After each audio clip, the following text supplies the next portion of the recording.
contenitore si presume che abbia contaminato, c'è della radioattività, c'è qualcosa. Nel 2004 qui in questo sito si è verificato un evento incidentale, per cui abbiamo preso come riferimento questo sito per poter fare la nostra esercitazione.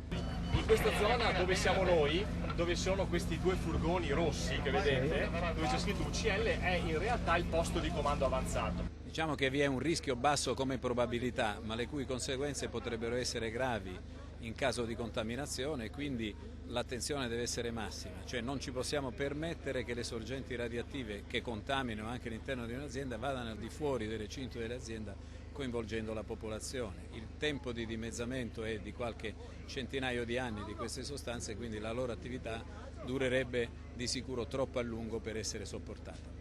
Andando avanti, venite con me, la zona di ingresso è questa. Comunica che andiamo a togliere anche la seconda protezione. Andiamo a togliere la seconda protezione. Ok, adesso loro stanno entrando in zona rossa, quindi noi dentro qua non ci possiamo più andare. Isola 1, la squadra C sta arrivando.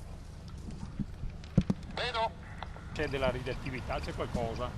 Noi dobbiamo verificarlo eseguendo dei campionamenti, quindi facciamo dei campionamenti in zona sicura, di fondo, no? Prevediamo del terreno, prevediamo degli elementi che dopo verranno confrontati col campionamento che verrà fatto di supporto.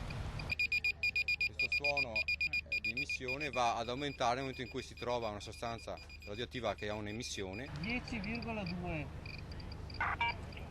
Ricevuto, buon lavoro squadra C. Questo strumento sta cercando di individuare quella che è la sorgente, quindi il radioisotopo, che è stato campionato all'interno di quella zona. È importante la formazione, è importante la competenza, sono importanti tutte queste componenti, ma l'importante è poi metterli insieme e calarsi nella realtà e gestire l'evento.